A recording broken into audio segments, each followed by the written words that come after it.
Merry Christmas, everyone. Yes, I know I'm late today. We will be doing a showcase of all my species. I have a total of 9 species with minimum 32 queens. Here we have CZ02, the smallest queen of my zonatus colonies with 23 workers. They have absolutely dominated their sisters since day one.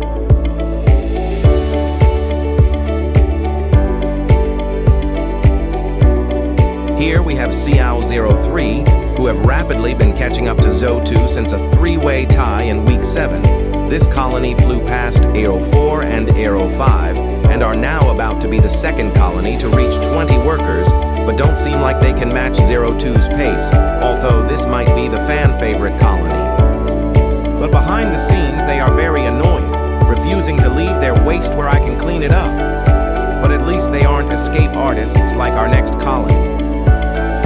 C04, the notorious escapees with a total of over 6 containment breaches, seem to be preparing to make it even harder to feed them with the insane brood pile. While they are lacking behind 03 and 05, it seems they will catch up in the next weeks, currently at 15 workers and a queen, who still has some of her wings left. And once again, they have allowed me to get amazing brood footage. I wonder if the queen will ever fully get rid of her wings, and it seems one of these workers just came out of her cocoon.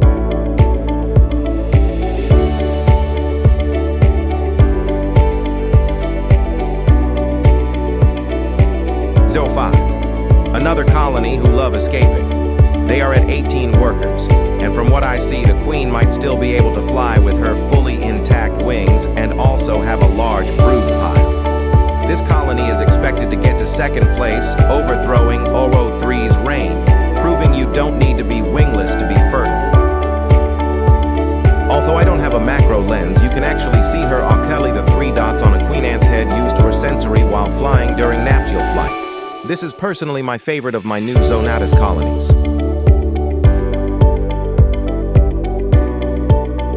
The queen, along with workers and cocoons, seem to be chilling at Honey Beach. Now we have those 6 who are doing great at 5 workers and a queen who also has her wings. And for those wondering, 007 has had her first cocoon and will likely have workers soon. KD02 are also doing good at 6 workers with a morbidly obese queen who seems to have a honey addiction. Although I must say, it's pretty cool. You can see the honey inside of her, and I hope to catch another queen of this species in the near future. This colony made it quite hard to count the workers by hiding inside of the lunapod connector and are matching the 3-way tie of CZ0304 and 05 at the same 6 workers at week 7. I believe my ants might have brain rot.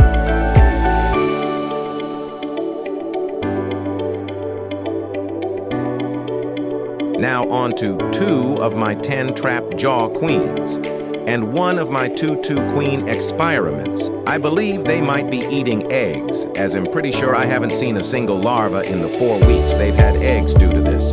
I'll check their tube every 2 weeks from now on, and will likely separate my trap jaw colonies in to check in 5 queens a week. Although don't worry, I'll obviously still feed them every week.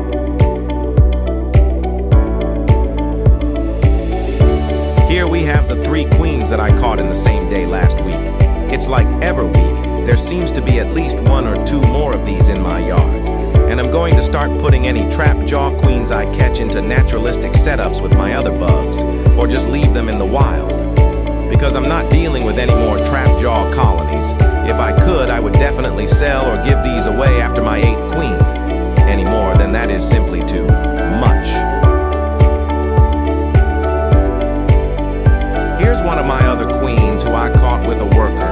Although I don't know whether it's hers or if it's from a wild colony, but they have been in here together for a week and haven't fought. So I believe it is her worker. It does seem a bit questionable of a decision for me to put 4 of my trapjaw colonies into setups with these containers who are the same color as the trapjaw ants.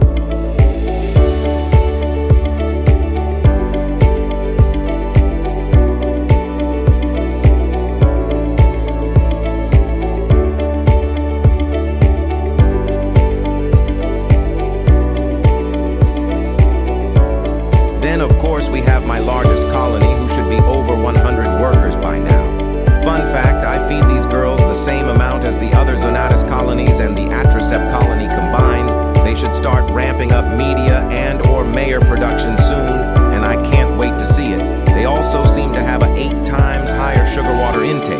Then water intake, they aren't called sugar ants for no reason.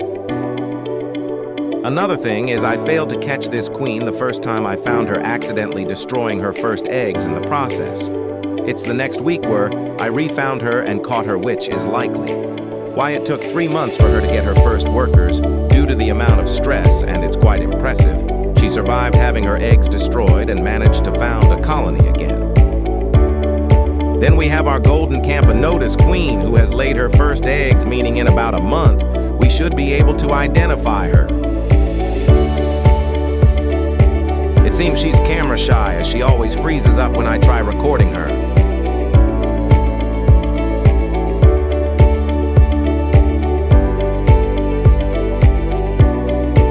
Then we have our tiny yellow ants who I've identified as Brachmyrmex australis or Brachmyrmex termitophilus. Although there is also the slight chance they are ghost ants pulling a color-based prank on me, but their gaster size leads me to believe they are indeed Brachmyrmex. And as you can see, they have a whole ocean worth of brood. I have no idea how 2 tiny queens could have pushed so many eggs out of them, but it's safe to say this colony will be expanding extremely fast, as I believe they are my fastest growing colony, which is surprising, considering one of my next species. Here we have true ghost ants, tapinoma melanocephalum. This 8-queen colony was snatched up from a wild colony who was invading my house. At first I assumed had caught Argentine ants due to the amount of queens they had, about 1 per 20 workers. But a closer inspection makes me confused how I didn't immediately identify them as ghost ants, and surprisingly they have less brood than the brachmyrmex colony, despite having 4 times the queen count and being known for their reproduction speed.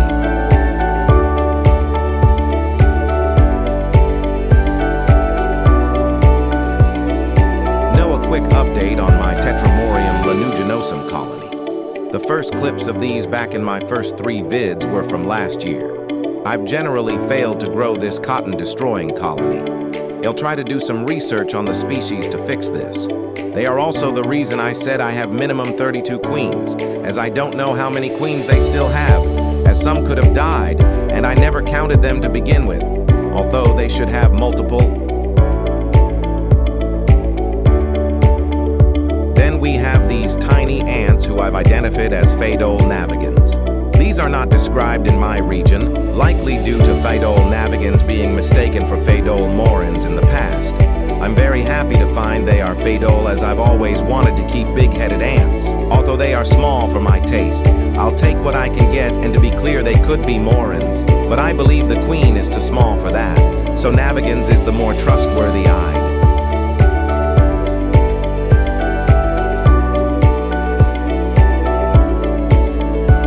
Then we have the mystery of mysteries, a trichomyrmex destructor queen that's 9 millimeters.